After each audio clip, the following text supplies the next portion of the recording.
Hey guys, it's Rachel from The Living Lamb, and today's new segment, Back to Me, What's Rachel Reading? Sorry I've left you all hanging for quite a while, I believe almost a month or a few weeks. Everything just, holidays got crazy, and I think with the holidays being on the weekend, for me, Christmas and New Year's, it just, by the time Sunday rolled around, I'll do it next week, and then next week turned into next week. So I'm sorry about that, but I'm going to share with you guys what I'm reading. This will be my third book of 2022, so I'm actually making a good start in my reading goal, which is 40 books this year, which was the same as last year. I'm hoping that's attainable.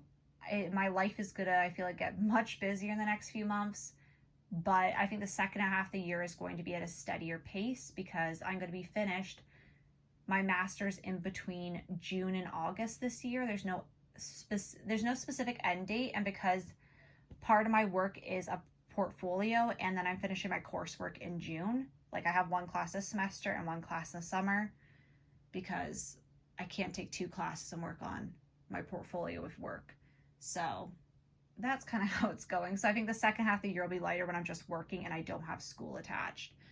But I really want to sit down and do a 2021 favorites video because there are so many good books I read last year. I had a phenomenal reading year. I absolutely almost adored everything I read.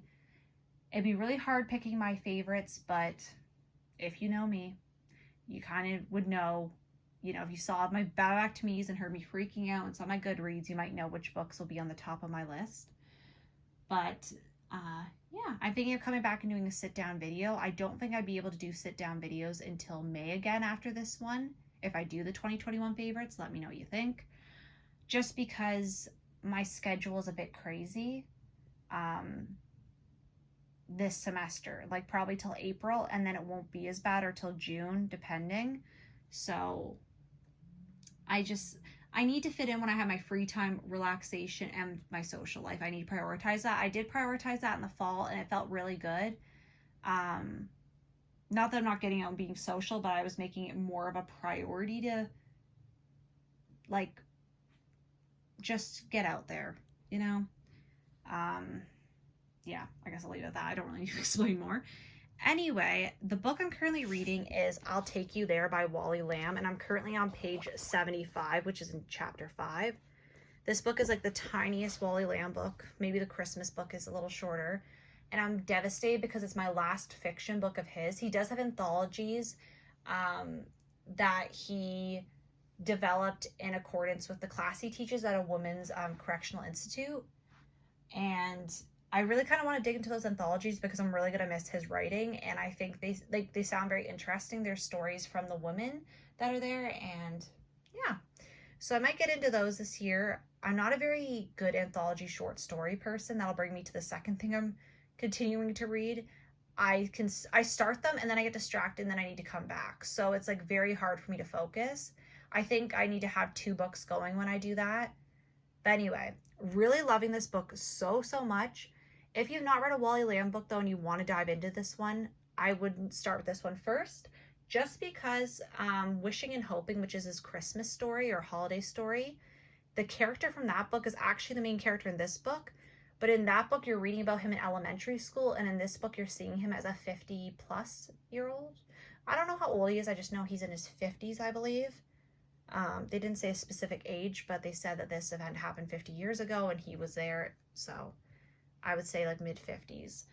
But it's really interesting so far. There's 2, a famous director, I believe Lois Weber, and I forgetting her last name. She's an actress, so it's a director and an actress that made an impact in Hollywood during the silent film era and the talkies, as they call them. But I believe both of them were silent film, at least the director was. And they kind of come back to life, and he's Felix, who's the main character, is a film buff and just loves films. So they decide to show Felix his life from a different perspective and stuff he might have forgot. So kind of goes back in time, and it's very much it's not like A Christmas Carol where you have the ghosts of the past, present, and the future, but it's vibes like that, But I'm really enjoying it so far. I can't wait to read more tomorrow. I hope I have time to read a bit tomorrow. I have a busy day, so I'm hoping I have at least 2 hours to spend because I try to read like an hour in the afternoon, like it's my break from doing work all morning, and then like on my master's typically, and then I try to read after dinner. My friends might know this because I suddenly stop answering stuff for an hour.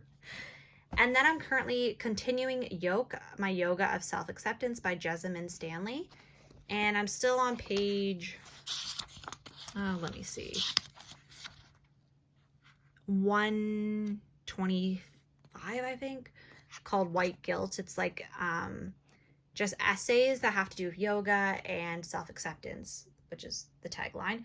And I hadn't finished this yet. I like was reading it diligently, and yet again, because it's essays or short stories, whatever the format, I can get distracted, but I'm really like on my yoga practice. Like I'm now practicing 2 times a day. The day I do like more intensive flow yoga, and then at night I do a restorative yoga.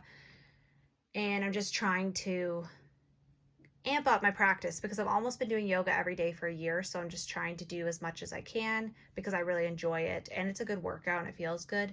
But with my health, like I can't push myself too much. So as much as I'm having fun getting back in my practice, I do have to take it easy. So I'm looking forward to reading this again. I think I might read that essay tomorrow just because it's getting later and I realized that I procrastinated still too much and I have like less than 2 hours to get it done. So I'm going to wrap up my video there, but I hope you're all having an amazing week. I hope you're having a good New Year's, whether your New Year's is celebrated, on the 31st, or if it's celebrated sometime this month or next. Yeah, I'll see you guys later. Bye.